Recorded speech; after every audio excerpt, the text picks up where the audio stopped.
Hi, welcome to CMMC Automation. On this channel, we share with you tips on how to automate your CMMC compliance efforts using ChatGPT to save your company considerable time and resources. My name is Derek Phillips. I am the president and founder of Aspire Cyber. We specialize in helping small defense contractors prepare for their CMMC assessments.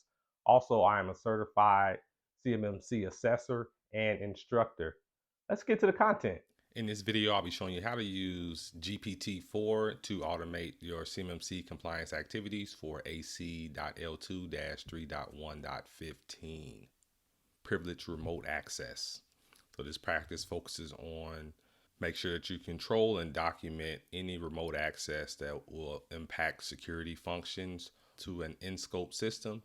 Make sure that you document any privileged access that someone can perform remotely on in-scope systems. Those systems that are processing, storing, or transmitting the controlled unclassified information, CUI. Go to the CMMC Level 2 Assessment Guide. We can see for 3.1.15, it's going to authorize remote execution of privileged commands and remote access to security-related information. So it needs to be documented, limited, and making sure we have controls around that privilege remote access. So we have 4 corresponding assessment objectives. And we're talking about privilege command is a human initiated or interactively or via a process operating on behalf of a human user. So we're going to consult our trusty security expert, GPT-4, to give us guidance on how to satisfy this practice and the corresponding 4 assessment objectives. So we are in the same chat conversation that we've been using for all of the 800-171 practices. And we're going to start with our primer, just giving GPT-4 context on what we're expecting. GPT-4 know that 800-171 practices and assessment objectives. We want concise responses, including administrative and technical solutions. And we also want example evidence that we could present to a CMMC assessor to satisfy the practice and assessment objectives. I will begin by pasting the practice for 3.1.15. Authorize remote execution of privileged commands and remote access to security related information. GPT-4 is thinking, and voila. So as you know, it's a common theme. We're starting off with our policy from an administrative standpoint. So the access control policy, making sure that we're creating for a strict policy that only authorizes remote execution if privileged commands and remote access to authorized users. User access management, make sure we're reviewing and controlling the access that users have, especially a privileged access. And remote privilege access is the most, we want to have the most control around that type of privilege access. Now let's get into our technical solutions. We have our access control software, making sure we're using two-factor authentication. So that multi-factor authentication, if you're logging in remotely to in-scope systems, make sure you're using two-factor authentication, especially if you have privilege, if you have the authority to perform remote privilege activities. And using secure remote access tools like VPN, where make sure, okay, you have to come in through a VPN, that virtual private network. These are some recommended solutions. Have an IAM solution, so Microsoft Azure Active Directory, for example. Okta is another one. For the two-factor authentication, Google Authenticator, you have Microsoft Authenticator, Dual Security. A lot of just giving you examples of solutions that you can use for multi-factor authentication. And then the VPN solution that is also FIPS 140-2 validated. So GPT-4 is remembering that we, in our previous practice, we talked about that for the cryptographic modules, it needs to be FIPS 140-2 validated. So the benefit of operating in this same conversation is GPT-4 is going to remember everything that we've already discussed and all of the guidance that it's provided. So VPN solutions such as Cisco AnyConnect or OpenVPN.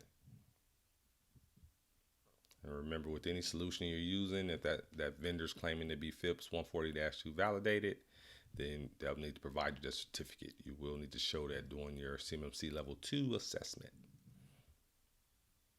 And there's examples of evidence that we could present to a CMMC assessor during our assessment to prove to that assessor that the practice and assessment objectives are fully met. So we have our access control policy. We want to have audit logs showing all remote access and privileged remote access, two-factor authentication logs, VPN logs, and a list of authorized users. Those are just some examples to get you started. Right now, let's go through each assessment objective to make sure we have adequate guidance for not only the practice, but the corresponding assessment objectives. So privileged commands authorized for remote execution are identified. So we need to identify those privileged commands. To have it outline our policies and procedures, command line tools, such as sudo in Unix and Linux, PowerShell, recommended solutions, PowerShell, sudo, evidence, privileged command list, and access control policy, audit logs, screenshots of configuration. So let's get a list from ChatGPT of what are some privileged command lists. I'm prompting GPT-4 for example privileged command list. So here's a command list. So we have the command name, sudo, description, and who's authorized. And then on that authorized list, we also have the list of individuals who are serving. An example, the system administrator, IT support. Who are those individuals, and do they have remote privilege access? Password, ability to change passwords, ability to add users, delete users, change files, modify files. So this just gives you an idea of some list of privileged commands that you would have documented and know who has that remote access. Obviously, this list is not exhaustive, and you'll have to customize it to your environment, but this gives you a starting point. It's really the goal with me recording these videos for you, not to be exhaustive, but to show you how to get started. Because a lot of our clients that we work with, they just don't know where to start in terms of complying with NIST SP 800-171 and preparing for their CMMC Level 2 assessments. We know that getting started is half the battle. The next assessment objective, security relevant information authorized to be accessed remotely, is identified. So it typically includes data and resources that are necessary for managing, auditing, and maintaining the security posture of the system or network. Here's an example. So without me even prompting ChatGPT for example, it knows that likely I want an example, need one, and it gives us an example, which is awesome. So we're looking at security relevant information, security logs, who's authorized to access those security logs, firewall settings, user account information, security policies and procedures, IDS, IPS, vulnerability scan report. So these are examples of security relevant information that we need to have documented and know who has access, and specifically for this practice, who has remote access. Fantastic.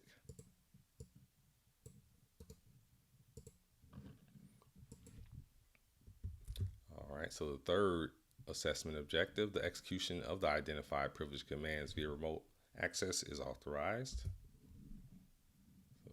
To make sure that we carefully authorize and monitor that remote access. Administrative solution, we need to define and implement that policy stating which privileged commands are permitted and be executed remotely. We want to limit the commands, those privileged commands that can be executed remotely, but the ones that absolutely need to be executed remotely, we want to make sure we document, monitor, and tightly control those remote privilege access. Technical solutions. Instance, you might have a role named remote system administrator with permissions to execute certain privileged commands remotely. I'm not saying all privileged commands, but certain ones. We can use Active Directory for Windows, sudo and Linux to control which commands the users can execute. Then evidence. We can present policy document, logs, for example. In the fourth assessment objective, access to the identified security relevant information via remote access is authorized. So we'll make sure we establish that policy outlining which security relevant information can be accessed remotely and by whom. Make sure we're using our firewalls, VPN, access control lists, role-based access control to define who can access what information. So we're thinking about role-based access control, IT, work in the security department, etc. That would be aligned with their role. Active Directory, ACLs, RBAC, evidence, show our policy, we'll show our logs. Demonstrating, we need to show that we're enforcing these access controls for that remote privilege access.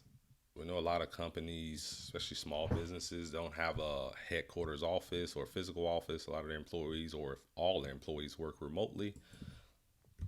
Therefore, I'm going to ask ChatGPT to give me a practical example how a small business can satisfy this practice and assessment objectives, and letting ChatGPT know, giving more context about the organization, but not anything sensitive. Just saying, okay, all employees work remotely and all in-scope systems are in the cloud, and the company allows bring your own device. So not giving the company's name, any sensitive information like that that can identify your specific company, but you do want to give more context to get more specific tailored advice. So GPT-4 is factoring in the context that I've given it, and now saying, okay, how can a small business do this?